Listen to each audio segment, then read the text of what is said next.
manera puedan ir avanzando con su curso de psiquiatría. Vamos a presentar las diapositivas.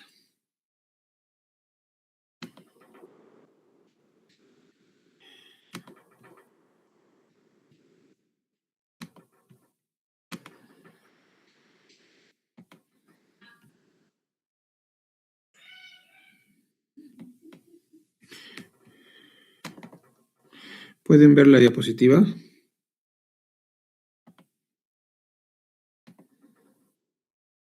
Hola. Ya. Sí. Hoy día toca el tema de trastornos por consumo de alcohol, todo lo que es relacionado a esta patología. Tengo entendido que ya han hecho la clase de hoy, todo lo que es farmacodependencias. Seguramente han visto esto en la clase del día de hoy, ¿no? Que es el ciclo adictivo, que está asociado a todos los mecanismos de acción de las drogas de uso y abuso, ¿no? Es un ciclo que se comparte tanto con las drogas ilegales como en este caso con el alcohol, y que consta de 3 fases, denominadas fase de atracón e intoxicación, que está muy relacionada con la activación de los ganglios basales y la liberación de dopamina, el ciclo de retiro afecto negativo, que es el ciclo que está relacionado con síndrome de abstinencia y activación de la amígdala extendida, y el ciclo de preocupación-anticipación, que está relacionado con la actividad y disfunción de la corteza prefrontal a consecuencia del consumo de sustancias, y en este caso de alcohol. Esta diapositiva lo que nos está tratando de indicar es varias cosas. Primero, que el progreso de la enfermedad adictiva, en este caso del trastorno por uso de alcohol, es largo. Es un proceso largo y que involucra algunas etapas. Desde el punto de vista psicológico, se habla de que dentro de la psicología cognitivo-conductual hay una primera etapa en la cual se activan los ganglios basales y, como les dije, con este caso, con la liberación, en el caso del alcohol, primero de opioides endógenos y luego dopamina, se da una fase de refuerzo positivo o fase hedónica o fase de placer, ¿no? Que está representada por este diagrama en verde. Entonces, el reforzamiento positivo es inicial y va perdiéndose a lo largo del tiempo, ¿no? En que esta persona sigue consumiendo alcohol y se va instalando en algún momento ya un momento que se llama la fase de refuerzo negativo, hablando psicológicamente, ¿no? Y el refuerzo negativo está relacionado con la activación de la amígdala extendida y lo que clínicamente conocemos como síndrome de abstinencia. En este momento se puede decir que el refuerzo negativo es la característica mediante la cual se activan una serie de neurotransmisores que generan displacer, ansiedad, malestar, irascibilidad, que generan que el paciente vuelva a consumir alcohol, ¿no? Para que este síndrome de abstinencia se alivie. En este síndrome de abstinencia específico del alcohol, a la cabeza de los neurotransmisores liberados está el factor liberador de corticotrofina, ¿no? La dinorfina, la sustancia P, sustancia Y, nociceptina y también muchos glucocorticoides, ¿no? Luego, la fase de recaída está relacionada con una actividad intensa a nivel de corteza prefrontal, donde básicamente hay activación glutamatérgica, dopaminérgica y de factor liberador de corticotrofina para permitir las alteraciones en los circuitos que están relacionados con la corteza prefrontal y las funciones ejecutivas específicamente. Entonces, en cuanto a la progresión del problema del trastorno por uso de alcohol, es algo dramático en el sentido de que se están reportando cada vez más muertes relacionadas con el consumo de alcohol, que estas se han duplicado desde el siglo pasado hasta la actualidad. Y las tasas de mortalidad muestran ser más altas en hombres adultos, de mediana edad, mayores también, mayores de 74, y en edad productiva, ¿no? 45 más. Y las tasas de mortalidad se ha visto que han aumentado en todos los grupos etarios, excepto en los muy jóvenes o ya en los muy ancianos. Y eso también es otra observación importante, ¿no? La toxicidad generada por el alcohol, básicamente en mujeres, ¿no? Un tema de género, las mujeres están siendo más afectadas por el consumo de alcohol con una elevada mortalidad en comparación con los hombres. Y esto por factores que vamos a ver más adelante, ¿no? Entonces, estas estadísticas están alineadas con informes acerca de la naturaleza dinámica, cambiante, en este caso de los patrones de consumo de alcohol, ¿no? Y creciente, digamos, la creciente influencia del género sobre el consumo del alcohol y la población de edad más joven, básicamente, ¿no? Entonces, estas muertes denominadas por desesperación son las relacionadas al consumo de alcohol y están contribuyendo del 15 al 20% de todas las muertes por sobredosis de drogas. Entonces, el 20% está asociada a consumo de alcohol. El 20% de los suicidios tiene como, digamos, elemento importante el consumo de alcohol. Y es peor con la enfermedad hepática crónica. 50% de los fallecimientos por enfermedad hepática están relacionados a temas de consumo de alcohol. Y eso puede verse graficado en estas tendencias, ¿no? Hechas en este gráfico, en el cual todos los envenenamientos relacionados con el alcohol, los poisonings, están muy por encima de lo que son diabetes, enfermedad hepática crónica, suicidios y enfermedad pulmonar, ¿no? Lo cual habla pues de la emergencia de este problema sanitario. Entonces, cuando uno consume alcohol, el consumo de alcohol muchas veces está relacionado con una teoría que se llama teoría de la automedicación, ¿no? Es decir, que se usa alcohol como un esfuerzo por hacer frente a los síntomas de otras enfermedades de salud mental, depresión, fobias, manías, ¿no? Entonces uno usa el alcohol como un medio, ¿no? Para tratar otros problemas de salud mental y empeora, obviamente, todos los pronósticos. Y las afecciones de salud mental complican también el tratamiento para el trastorno por uso de alcohol, ¿no? Entonces hay una estrecha relación entre otros problemas de salud mental y consumo de alcohol. A esto en general se le denomina patología dual, ¿no? Dual porque son dos problemas. Y la mayoría de pacientes con trastorno por uso de alcohol tienen en más del 80% patología dual. Estos son los patrones generales de uso de alcohol, que son archiconocidos y son muy antiguos, pero son siempre importantes que sean evaluados, ¿no?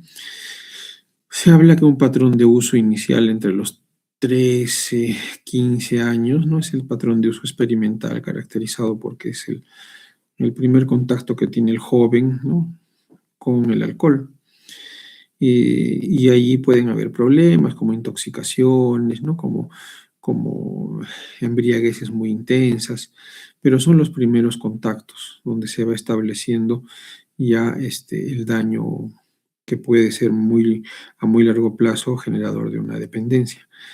En segundo lugar, cuando ese joven, ¿no? Crece un poco, aprende a consumir alcohol y lo empieza a tomar en forma social. Quiere decir que se utilice el alcohol en actividades de corte social, ¿no?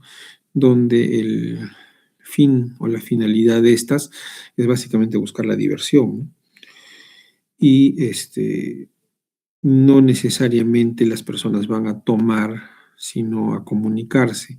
No hay todavía esa idea de ir a beber porque tienen una reunión, sino ir a divertirse porque de eso se trata la reunión social.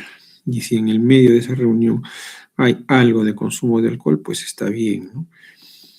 El problema viene ya en la siguiente fase, que es la fase habitual, que es la fase en la cual las personas establecen un patrón de hábito, es decir, que ya hay una periodicidad establecida para consumir alcohol. Podría ser en todas las semanas salir a fiestas y todas las semanas ir a consumir alcohol, o todas las semanas hacer deporte y los días que se hace deporte tomar sí o sí alcohol. En algún momento se establece en el cerebro un patrón de habitualidad y de problema, porque ya esto ya genera un problema, el hábito de consumir alcohol. Las dos primeras fases son fases que se denominan adaptativas o de consumo funcional, y las que siguen, ¿no? Ya la fase de abuso o consumo perjudicial es una fase en la cual ya se van dando consecuencias a nivel físico, social, familiar por el consumo de alcohol. Puede ser accidentes, puede ser conducir en estado de ebriedad, puede ser problemas gástricos, problemas no sé, de infecciones a consecuencia del consumo de alcohol, descuido de otras enfermedades que uno tenga concomitantes, que digamos que son el preludio de la última fase, que es la fase de dependencia, que ahora se conoce como trastorno por uso de alcohol, ¿no? Y estas tres fases son de consumos disfuncionales. Y para las tres entidades existen diferentes intervenciones terapéuticas, ¿no?, que se hacen para lograr controlarlas.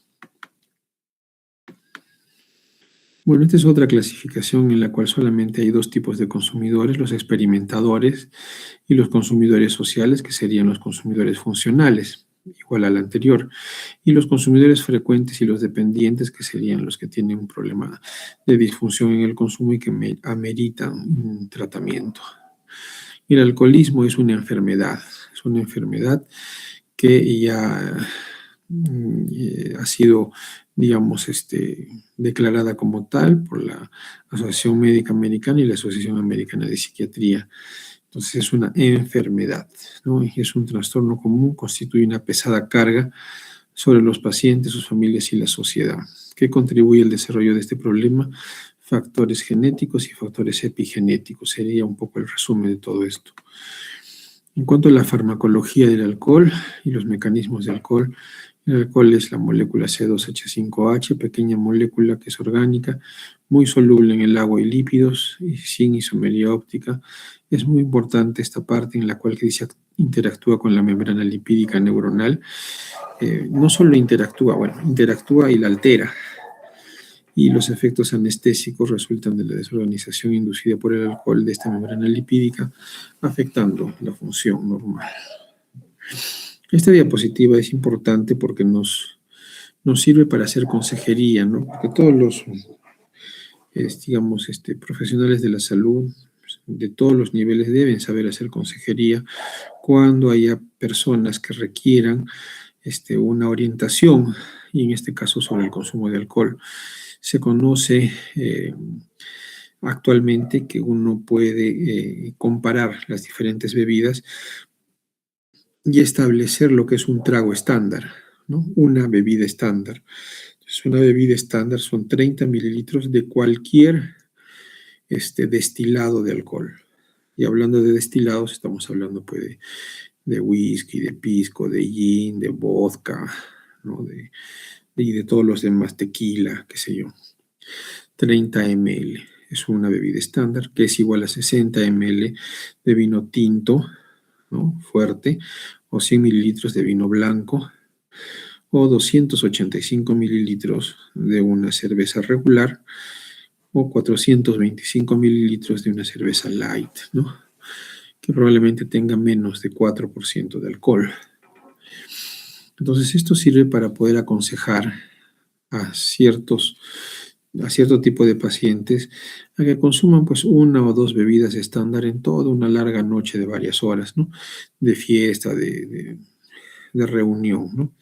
Porque si pasan de esas dosis es probable que tengan problemas si ya han tenido consumos habituales o en abuso.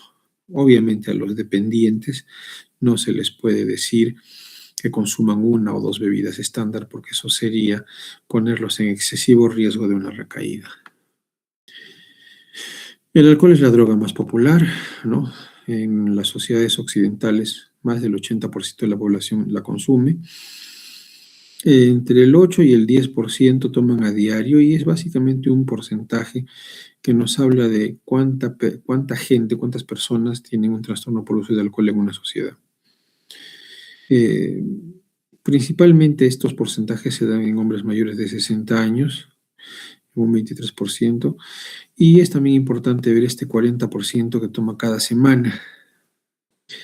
Entonces, este 40% nos está hablando de personas que tienen o trastorno por abuso de alcohol o perjudicial y también trastorno por consumo habitual, ¿no? Son habituales, que si se suman al 8 o 10%, tenemos que casi entre el 48 y el 50% de una población general tiene algún grado de problemas de consumo de alcohol. El consumo riesgoso de alcohol se define como daños a largo plazo, porque son daños crónicos, y daños a corto plazo, que son daños agudos y que son cargas especiales sobre la sociedad y los equipos de emergencia. Los daños agudos relacionados con el alcohol están en relación a, por ejemplo, caídas, asaltos, violaciones, violencia doméstica, accidentes de tránsito, accidentes laborales, que como ven son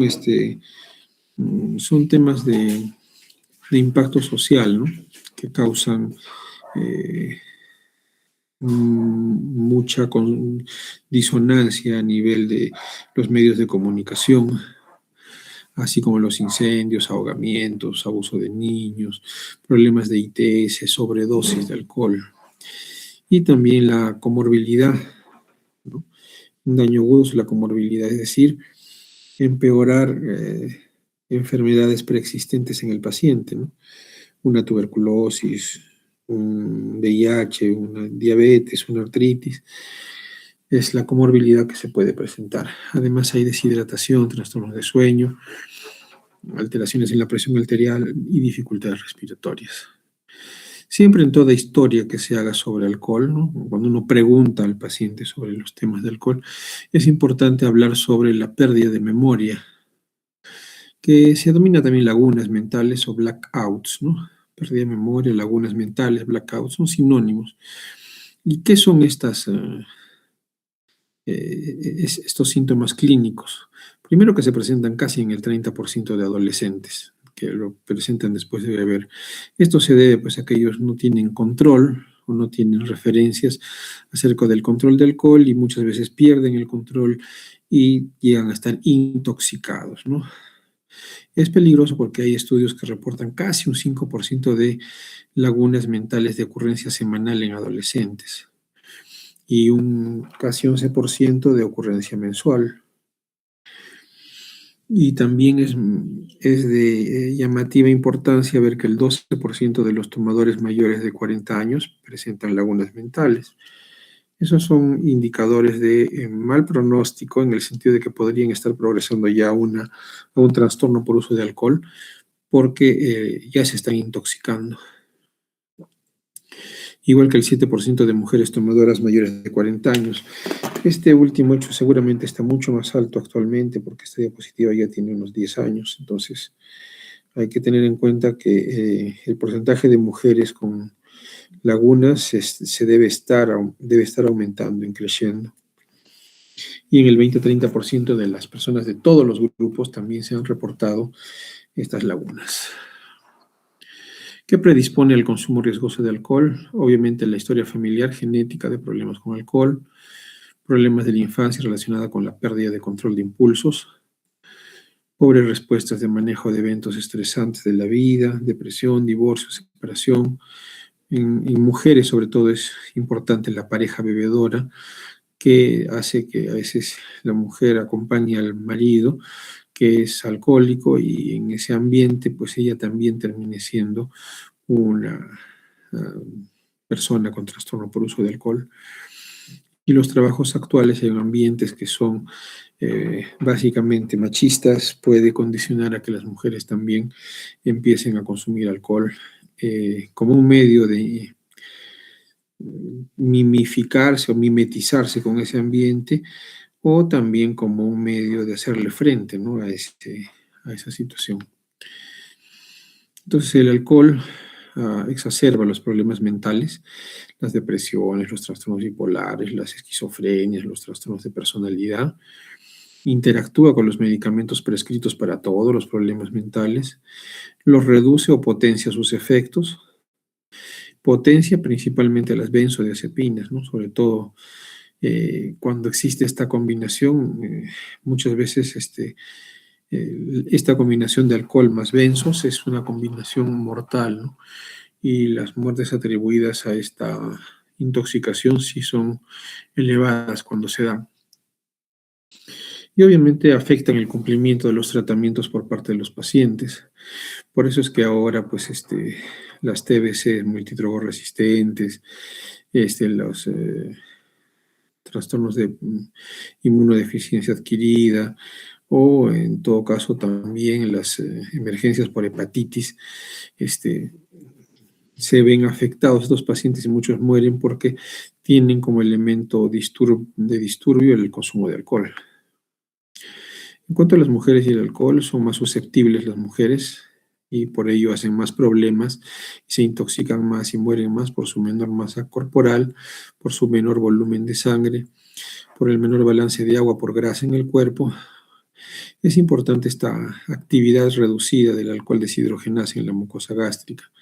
Por lo tanto, hay metabolismo reducido de alcohol y ello lleva a daño orgánico temprano por consumo de alcohol y mayor riesgo de daños relacionados con intoxicación. Entonces, todo esto hace que las mujeres sean más vulnerables que los varones.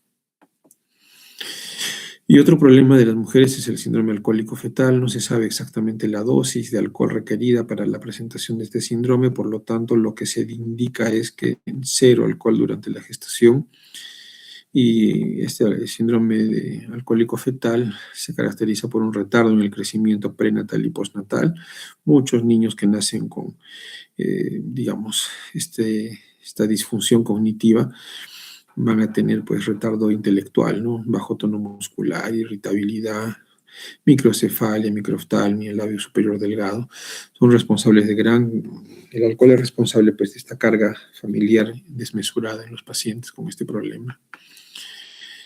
En cuanto a la farmacocinética, es de absorción rápida al torrente sanguíneo por el estómago 20% y principalmente se absorbe en el duodeno, intestino delgado, 80%. Tarda 5 minutos para llegar al cerebro y se metaboliza en el hígado en su mayoría, ¿no? Por la alcohol deshidrogenasa y la aldehído deshidrogenasa, que son las dos enzimas encargadas de metabolizar el alcohol.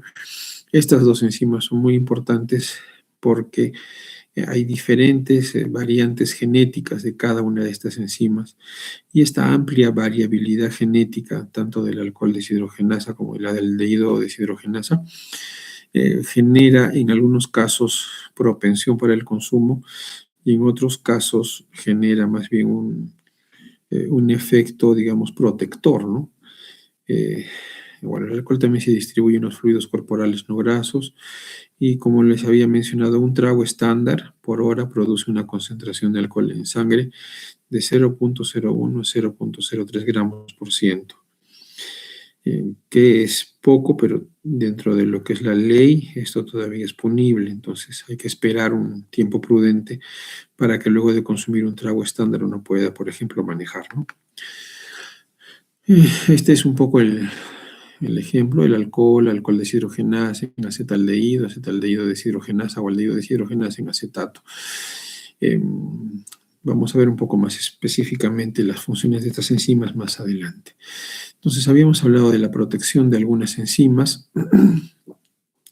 El alcohol deshidrogenasa 1B, bueno, los genes que codifican el alcohol deshidrogenasa 1B, la 1B3 y la 1C, son enzimas de alcohol deshidrogenasa que aceleran la tasa de conversión de alcohol en acetaldehído, ¿no? Entonces, como son alcohol deshidrogenasas rápidas, ¿no? De acción rápida, estas tres enzimas aumentan la producción de acetaldehído y acumulan el mismo producto que es tóxico, el acetaldehído.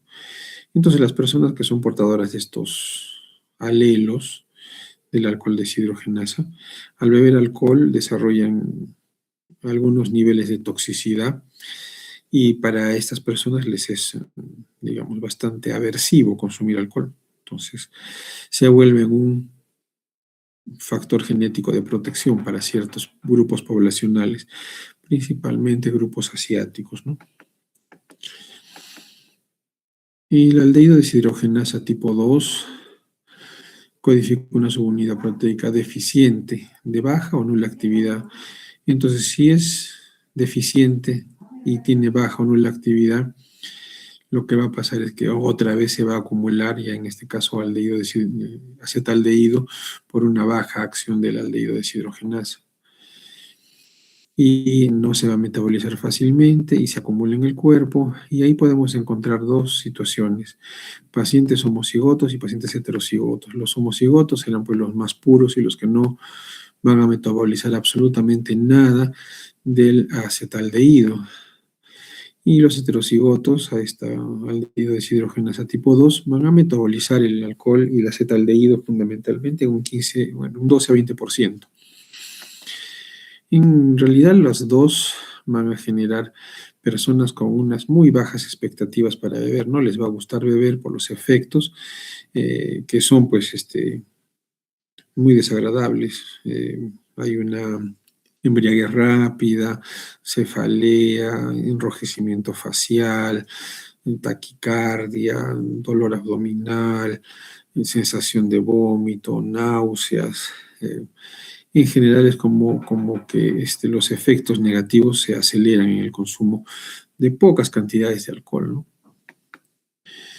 Bueno, esto es ya para pasar un poco a la neurobiología del consumo de alcohol. Como les había dicho al inicio, el alcohol lo primero que hace es libera beta-endorfinas, antes de liberar dopamina, porque es lo que se enseña, ¿no? Todas las drogas lo que hacen es liberan dopamina. En este caso no, el alcohol primero libera beta-endorfinas que generan una especie de preferencia por el alcohol. Se va fortaleciendo esta situación de deseo de alcohol. Y estas beta-endorfinas pueden ser encefalinas y median los efectos del reforzamiento positivo del alcohol. Lo que habíamos hablado, ¿no? A nivel de núcleo accumbens, generan ese reforzamiento positivo. Y luego de que se liberan las beta-endorfinas, recién se incrementa la dopamina, que es mediada por estos péptidos. Entonces ya recuerden que esa es la vía, ¿no? de liberación del alcohol, ¿no? Los alcohólicos también dijeron que con premura ingerían más cantidad de alcohol después de la primera bebida, que es la compulsión. Un solo trago en tomografía de emisión de positrones puede verse como la corteza frontoorbital se asociada con la recompensa se activa, al igual que el núcleo accumbens. Y eso puede verse en esta diapositiva, ¿no? Sin alcohol y con alcohol, cómo se activan la corteza prefrontal y el núcleo accumbens. Esto mismo ha sido medido por carfentanilo, que es como una especie de opioide radiomarcado, y pues se ha podido comprobar cómo primero se liberan los opioides endógenos y después recién se libera la dopamina. Esta diapositiva, un tanto antigua, nos va a explicar un poco lo que también sucede con otros dos neurotransmisores implicados en el consumo de alcohol, que son el GABA y el glutamato, ¿no? En condiciones normales existe un balance entre la neurotransmisión excitatoria y inhibitoria. Ese es en el lado A. Cuando uno consume alcohol sin ser alcohólico, es decir, el consumo que se puede tener cualquier persona normal en un fin de semana cualquiera, sin llegar a embriaguez patológica y sin siquiera estar pues intoxicados, lo que genera es que en corto término, en forma aguda, se altera este balance y se altera hacia la inhibición. Entonces incrementan los neurotransmisores inhibitorios, neuromoduladores, GABA, glicina y adenosina, y disminuye la función del glutamato y aspartato. Esto es lo que pasa con normalidad, pero luego, ya cuando uno tiene un trastorno por uso de alcohol, entonces el cerebro intenta restituir el efecto de equilibrio, compensando los efectos depresores del alcohol y disminuye la neurotransmisión inhibitoria y se incrementa la neurotransmisión excitatoria. Entonces, lo que ocurre es que cuando uno deja de consumir alcohol, hay una avalancha de neurotransmisión excitatoria que va a generar todos los efectos negativos del síndrome de abstinencia explicados por este neurotransmisor glutamato. Luego también sabemos que el alcohol interactúa con receptores de dopamina, tiene tolerancia cruzada con benzos, con barbitúricos y otros depresores. Esto ya lo habíamos visto.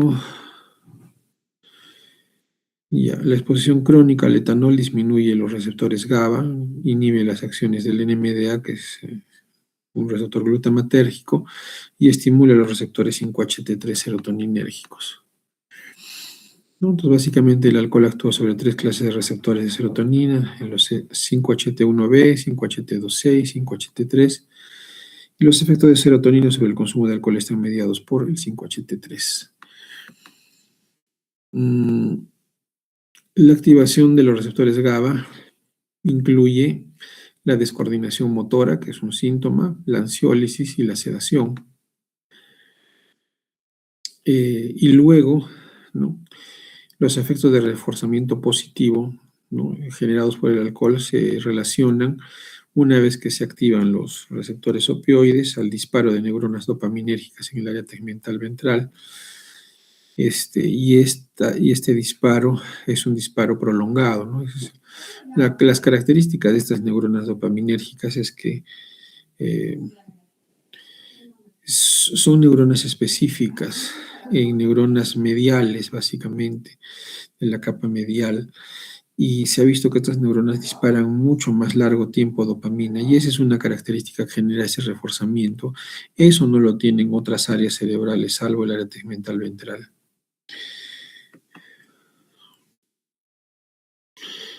Ya, esto ya lo hemos visto.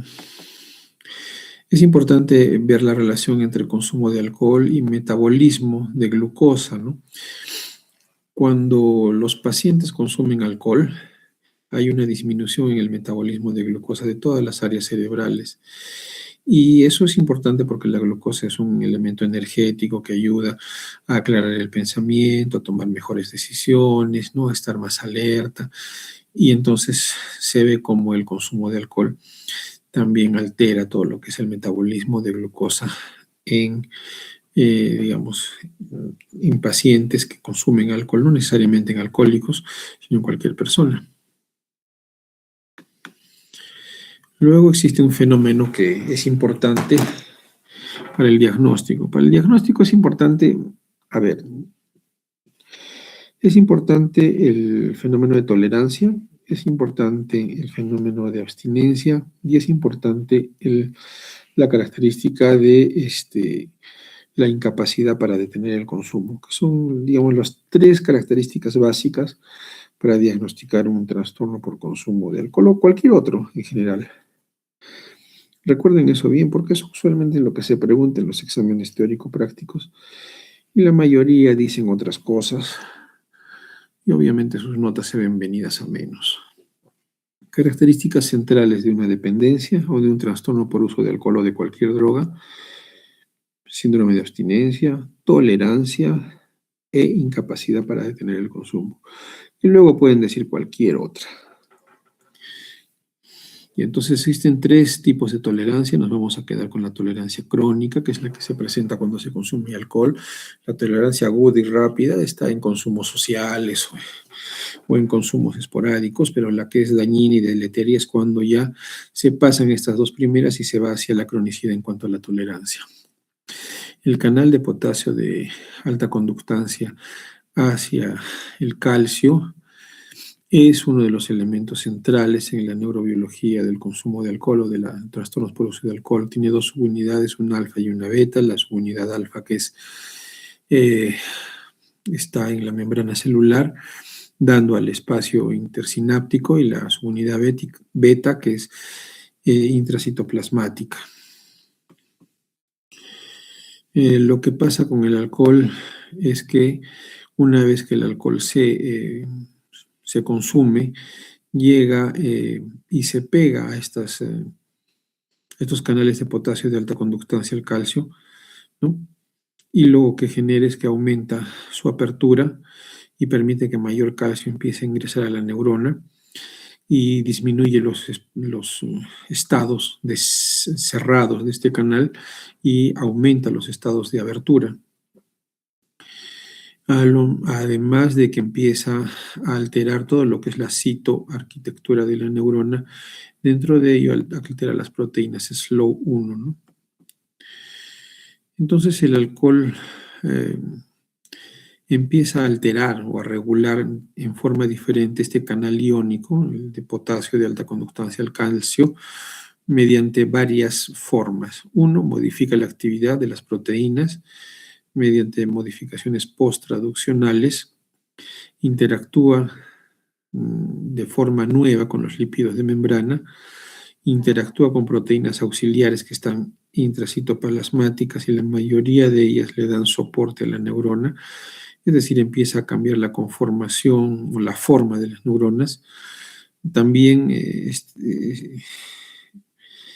este canal iónico alterado modula la expresión de proteínas de tráfico y altera la organización espacial de las proteínas de membrana.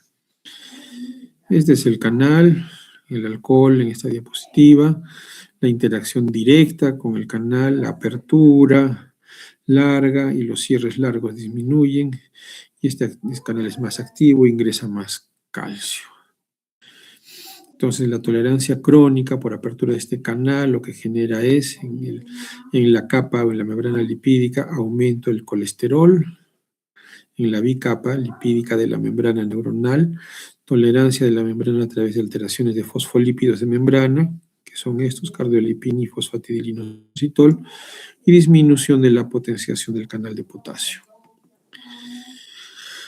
Todos los mecanismos que hemos hablado, al final, a través de la activación de estos canales de potasio de alta conductancia, van a alterar los lípidos de membrana, van a generar alteración de las proteínas auxiliares, ¿no? Actina, las scaffolding, las miosinas, se altera el citoesqueleto, altera el tráfico de proteínas relacionadas con microRNAs alterados y altera a nivel epigenético, ya por el consumo de alcohol epigenéticamente se altera el DNA, fundamentalmente a nivel de proteínas histonas, donde se van a generar metilaciones y desmetilaciones, pero fundamentalmente metilaciones que van a hacer que se expresen proteínas aberrantes. Y la expresión de proteínas aberrantes, por ejemplo, el delta FOSB, ¿no? Codificado por el gen que codifica el delta FOSB. El delta FOSB es una proteína aberrante que se va a empezar a generar a consecuencia del consumo de alcohol y también de estimulantes como la cocaína. Y esto va a generar toda una alteración nueva en la proteína. Y estas alteraciones aparentemente son irreversibles cuando ya se llega a esas fases. Bueno, entonces, ¿qué cosa es el alcohol? Es un depresor, ¿no? También es otra pregunta simple de muchos exámenes. Es un depresor primario del sistema nervioso central. No es un estimulante, porque la estimulación es breve, se da con los primeros consumos, cuando se liberan opiáceos y se liberan opioides endógenos y luego dopamina, pero luego actúa básicamente como un depresor, ¿no? Por la gran cantidad de GABA que se libera. Incrementos opioides endógenos, activa GABA, responsable del efecto sedativo y ansiolítico, es decir, depresor.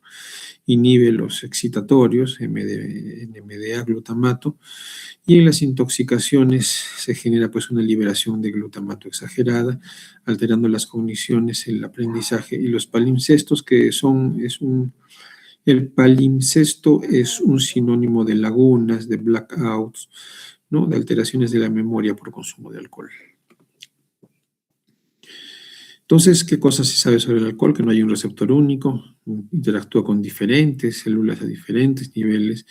Blancos primarios, el canal de potasio de alta conductancia al calcio, los receptores GABA, NMDA, glutamato, serotonina, ATP, dopamina y muchos más. Este es un poco un resumen antiguo de los receptores que está involucrado tanto en reforzamiento positivo como negativo y los neurotransmisores que están alterados en efecto agudo, efecto crónico y en síndrome de abstinencia. Esta diapositiva es importante porque nos habla de one drink. One drink es un trago estándar, 100 miligramos por ciento. Un trago estándar, si uno lo consume en este momento, pues vamos a tardar 2 horas más o menos en metabolizarlo totalmente. Y si uno sale a los 40 minutos de haber tomado esas 30 mililitros de vodka, pues va a estar, esos 100 miligramos por ciento van a estar al tope. Entonces uno tiene que esperar más o menos 2 horas para que ya no sean detectables y que la persona esté desintoxicada, digamos, en ese momento de ese trago estándar. Si son 2 tragos estándar, el tiempo va a ser casi el doble, ¿no? 5 horas para terminar la desintoxicación. Igual va a estar intoxicada la segunda, la tercera hora. Y a partir de la cuarta empieza a disminuir totalmente la cantidad de alcohol en sangre. Con 3 tragos estándar, el tiempo para desintoxicar se va hasta casi 6 horas, ¿no? Y con 4 tragos, olvídense, ya son más de 6 horas, es toda una noche en las que uno no debería de conducir por los efectos punibles legales actualmente, no permisibles. Entonces, este gráfico también permite hacer este, consejería a nuestros pacientes, ¿no? No lo olviden. Y los efectos de la intoxicación con alcohol con 0.01 a 0.02 hay lucidez, aunque esta lucidez no implica que no tenga uno penalidad por conducir un vehículo, pero el paciente o la persona está lúcida con 0.01 a 0.02 gramos por ciento. Con 0.02 a 0.05 sería el efecto generado casi por un trago estándar, 30 mililitros de un vodka o de un whisky. Va a haber palpitaciones en la parte posterior de la cabeza, ligero mareo, extroversión, euforia, desenfado y frivolidad. Aquí se liberó péptidos opioides y dopamina, básicamente. Entonces, quizá uno debería quedarse en este estado, ¿no? Que es el estado más agradable del consumo social de alcohol. Si uno ya tiene 0.06 a 1 miligramo por ciento, va a ser un momento en que hay pérdida de inhibiciones, gran locuacidad, voz alta, ¿no? Empieza la incoordinación motora, incremento del pulso, tambaleo, y de 0.2 a 0.3 gramos por ciento ya el juicio está alterado, náuseas y vómitos, acá ya es un franco mareo, 0.3 a 0.4 es intoxicación, lagunas, es decir, los blackouts, los palimpsestos, todo lo que es una intoxicación, pérdida de memoria, fragilidad emocional, uno no se acuerda de lo que dice, llora, bueno, puede haber de todo aquí en esta frase, y 0.4 más, ya estamos hablando de problemas graves que requerirían que ese paciente llegue a una sala de emergencia para que sea monitoreado. Bueno, los tipos de problemas, como hemos visto, la intoxicación es uno de ellos. El consumo frecuente sí puede traer fundamentalmente problemas económicos, familiares, algunos problemas sociales, si es que hay violencia, si es que se desata la ira, ¿no? Y claro, cuando uno ya tiene un trastorno por uso de alcohol, hay todo lo que se da, ¿no? La abstinencia, el deseo de consumo, la obsesión, el deterioro cognitivo, los conflictos, la pérdida de control. En cuanto a la adaptación al alcohol como base para el síndrome de abstinencia, hablamos, ¿no?, que los efectos agudos básicamente son depresógenos, ¿no?, cuando uno toma un poco más de una bebida estándar, y se va desarrollando conforme pasa el tiempo la tolerancia, y si ya hay un trastorno por uso de alcohol, una vez que cese el consumo va a venir el síndrome de abstinencia, ¿no?, con excitación, hiperexcitabilidad. Entonces el consumo compulsivo de alcohol lleva a tomar riesgos excesivos, alterar el juicio, tomar decisiones equivocadas, que son básicamente temas a nivel de corteza prefrontal, ¿no? Conducta errática y accidentes, temas conductuales, conducta sexual exacerbada y riesgosa, agresividad, violencia y a veces suicidios. Y los daños físicos asociados a consumo de alcohol son todos estos: hipertensión, ACVs o DCVs, cardiomiopatías, neuropatías, impotencia, cirrosis, carcinomas, síndrome alcohólico fetal.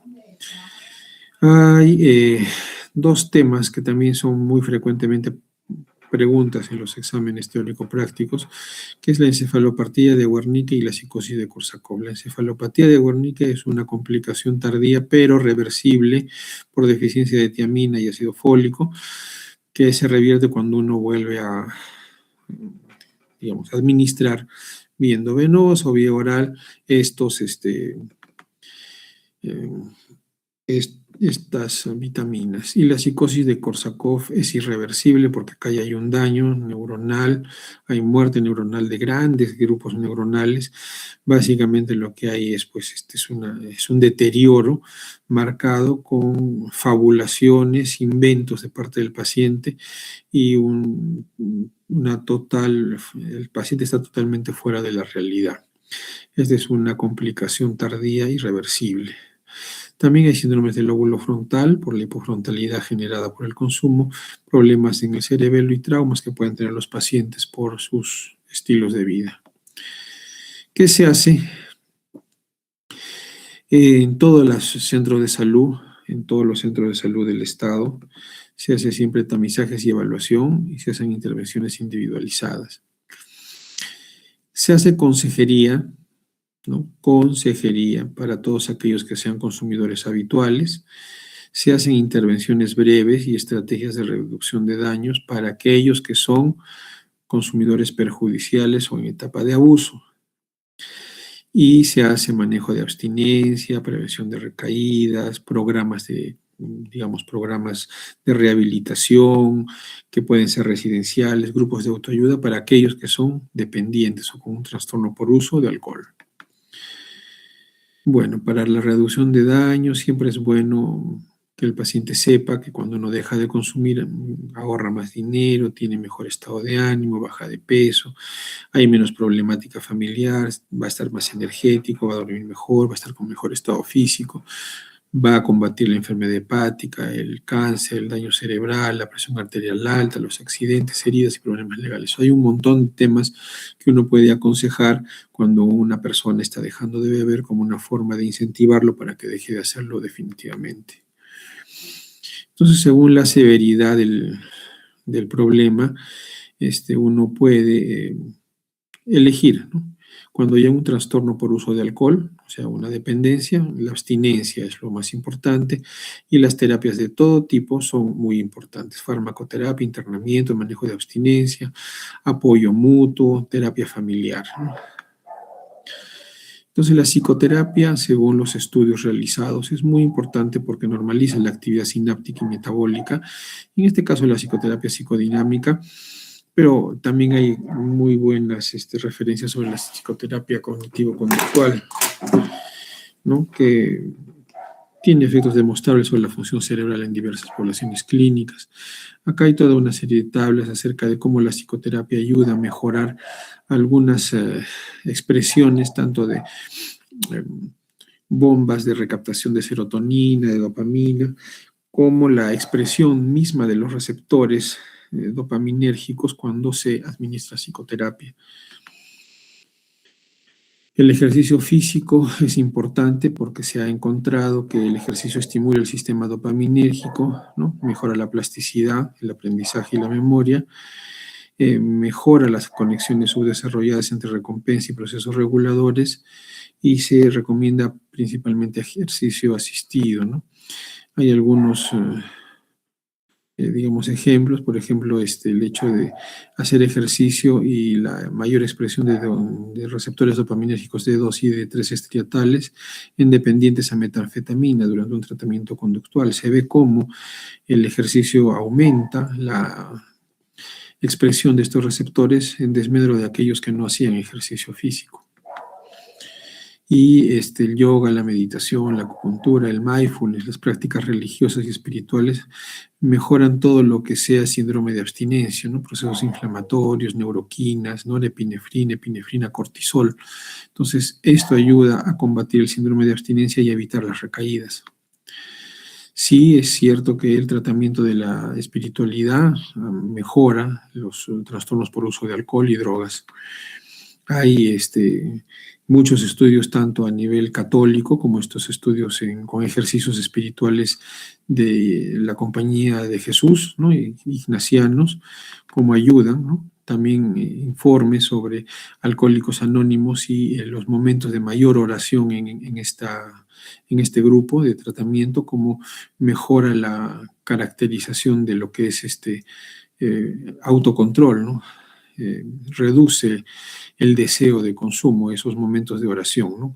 ¿Mediante qué? Menos antojo autoinformado, aumento de la actividad en el giro frontal medio izquierdo anterior, aumento de la actividad en el lóbulo parietal superior izquierdo, en el precuneus bilateral. Entonces, todo esto se ve activado con el deseo de seguir la oración, ¿no? Y se correlaciona inversamente con la activación de áreas asociadas a pérdida de control. Pero obviamente para esto tiene que haber una gran espiritualidad del usuario, ¿no? Es un poco para que vean cómo se activan esas áreas y las áreas activadas mediante la oración. Los síntomas de abstinencia, es importante verlos dentro de las 6 y 24 horas después de consumir. Los más frecuentes son temblores, ansiedad, sudoración, náuseas, vómitos, jaqueca y en menos cantidad alteraciones sensoriales y alucinaciones. Y la severidad de la abstinencia depende pues, de la cantidad, duración del consumo, de la historia previa de abstinencia, de la expectativa de la persona, del consumo de otras drogas y del contexto. Esta es la activación de la amígdala extendida, como todos esos son los núcleos involucrados en el síndrome de abstinencia y la activación del locus cerúleo, que es, digamos, productor de noradrenalina, del área tegmental ventral, del núcleo central de la amígdala, del núcleo del lecho de la histeria terminales, del núcleo paraventricular, tanto de la corteza como del núcleo accumbens y la corteza prefrontal y prelímbica.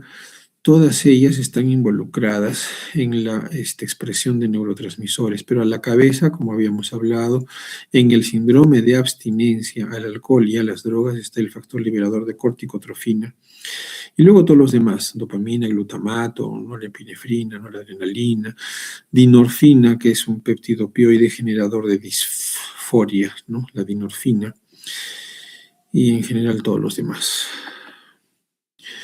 Es importante esto, que también son preguntas de examen, el riesgo de convulsiones, ¿no? A las 24 a 36 horas después de que uno cesa de consumir, una complicación mortal, bueno, la complicación mortal más importante de los pacientes con alcohol, con dependencia al alcohol, es las convulsiones y muerte por esa tormenta glutamatérgica que existe, ¿no? Entonces hay que observar muy bien a los pacientes consumidores crónicos porque podrían tener convulsiones y morir.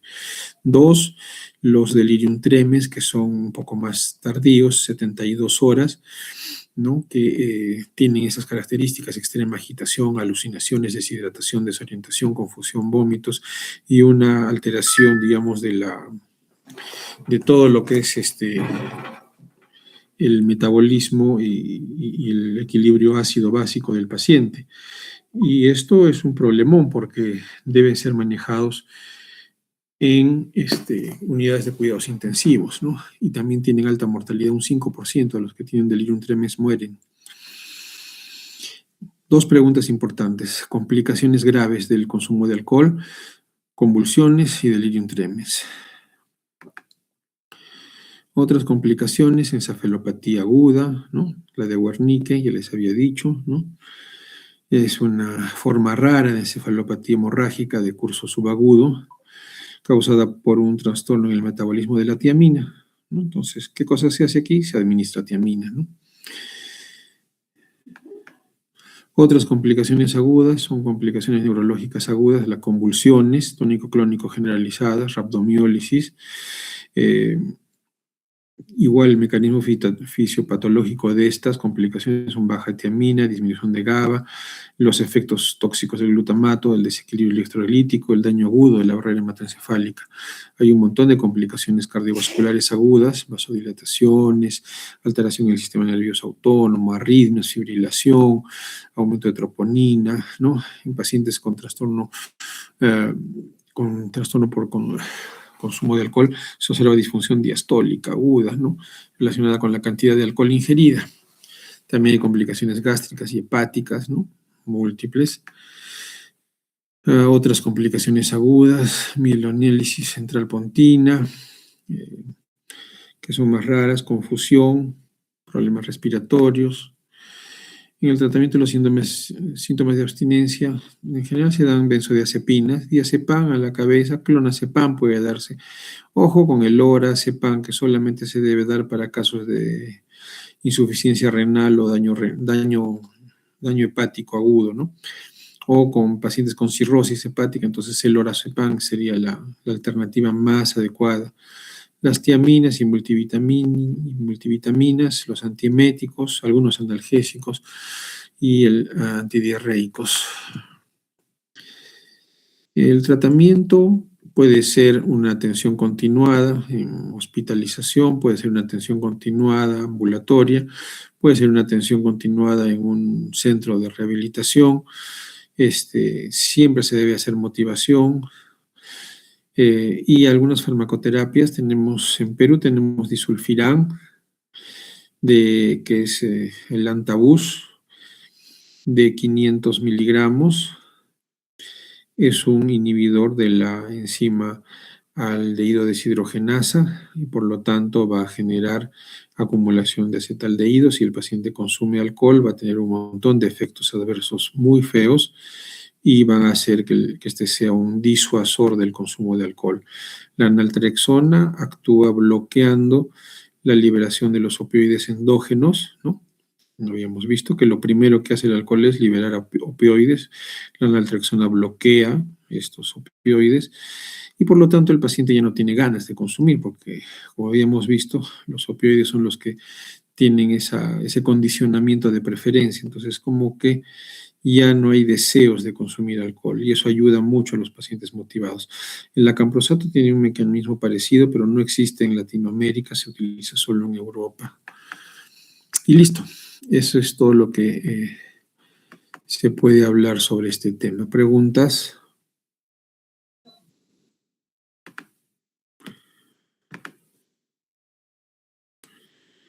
Muy bien, no hay preguntas. Ya, entonces les pasaré a la delegada las diapositivas para que las estudien para el examen que creo que es la próxima semana. Muy buenas noches. Buenas noches, doctor. Buenas noches, doctor. Buenas noches. Buenas noches.